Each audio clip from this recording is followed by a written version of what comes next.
Things like eating, drinking, and breathing come naturally to us. We repeat these actions so often that we do them without thinking. So it's hard to imagine that we're not doing these things like we should. Here are 10 everyday things that many of us are doing wrong. Breaking in new shoes. After buying new shoes, many of us will don them at home while we torture ourselves trying to break them in. This common method is not only long, but it can be incredibly painful. Instead, we should wear a thick pair of socks prior to donning our new kicks and slipping them on. Then, all that's needed is a warm hairdryer. Aiming the hot air at your new shoes, begin by wiggling your toes and moving those feet around. Concentrating the heat on tighter spots on the shoes will help loosen them up quickly and painlessly. Keep the socks on until the shoes have cooled before trying them out. Toothbrushing. Like the commercials say, bad breath isn't sexy. Oral hygiene has certainly improved over the years, but it's another example of overdoing in today's society. Dentists tell us we should be brushing our teeth at least twice a day and floss to battle cavities and gingivitis. While flossing is still recommended as it removes bacteria and food particles from between the teeth, apparently brushing too often may be causing more harm than good. Eating food that is high in acidity can soften the tooth enamel, and brushing right after can strip that enamel and leave them vulnerable. Being productive.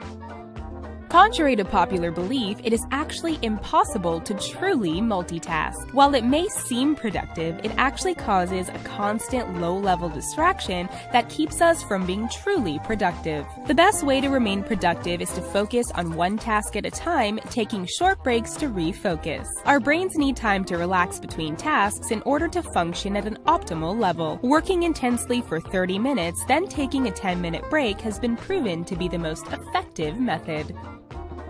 Sleeping.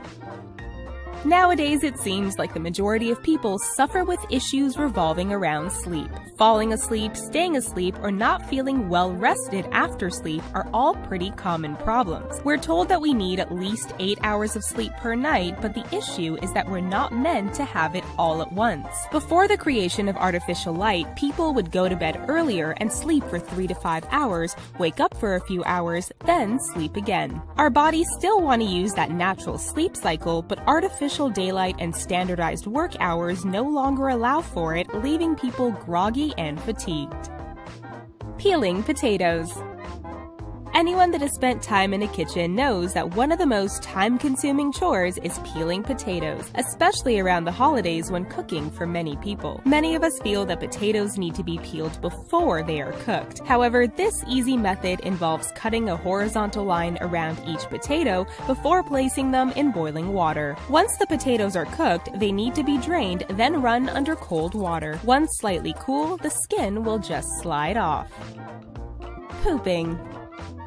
While it may be hard to believe that doing something as natural as pooping has a right and wrong way, it's true. We've enjoyed the comforts of indoor plumbing since the early 19th century when sitting toilets became more commonplace. While more convenient, these types of toilets are actually set at an inappropriate height, which can lead a person to develop hemorrhoids and intestinal disease over time. According to proctologists, sitting down to defecate actually makes pooping more difficult. The most comfortable and effective way to poop is by squatting, either using a specialty toilet or a footstool while seated on a standard Western toilet. Remember, humans once pooped while squatting in the woods, and it is how our bodies prefer to be positioned.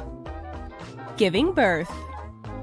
When giving birth, women are instructed to lay on their backs with their legs up while doctors and nurses yell push. However, according to several studies, this is actually one of the worst positions for giving birth. The practice was adopted by doctors to give them easier access to their patients, but it has come with risks. It can be harmful to both mother and baby as the baby is fighting against gravity, and it increases the risk of vaginal tearing. Studies show that allowing women to move around and find the position that feels most comfortable to them is the best method, especially if they are in a squatting position, as it opens the pelvis by nearly 10%. Sitting. We all know that sitting for long periods of time can increase the risk of heart disease, diabetes, and weight gain, but what we didn't know is that our bodies aren't really built to sit in modern, straight-back chairs. Once upon a time, only people of authority were allowed to sit in chairs with backs, hence titles like chairman, while others knelt or sat on backless stools. When standing or sitting on backless chairs, our abdominal muscles are active, supporting our spines and distributing out weight evenly. However, with straight-back chairs, those muscles relax and leave our spines to fully support everything on their own, which puts extra stress and pressure, contributing to back pain. Ideally, we should be standing or sitting on backless chairs to reduce this stress. Bathing.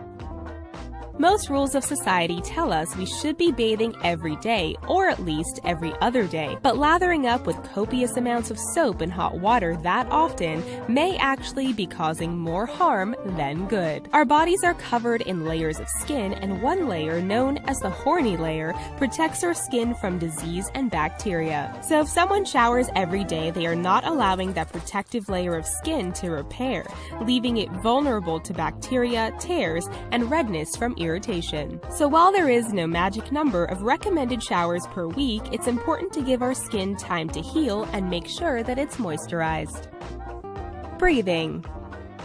How can we get something like breathing wrong? Chances are, unless it's brought up, most people don't even think about the fact that they are breathing. Take a conscious breath right now. Most of us probably lifted our shoulders ever so slightly and puffed up our chests a little before the breath was released. Seems natural since our lungs are located in our chests. As it turns out, we should be breathing from a little lower down. The diaphragm, which rests under the lungs and sits closer to the stomach, aids in breathing. But since many of us breathe from higher in our chests, we are only using half of our lungs. This causes us to breathe more rapidly, which can cause fatigue and headaches. It is possible to retrain our brains to breathe from our abdomens, it just takes practice. How many of these are you doing wrong? Head on over to the comments and let us know. Please give this video a thumbs up if you enjoyed it, and don't forget to check out The Richest Daily for more amazing videos you don't want to miss.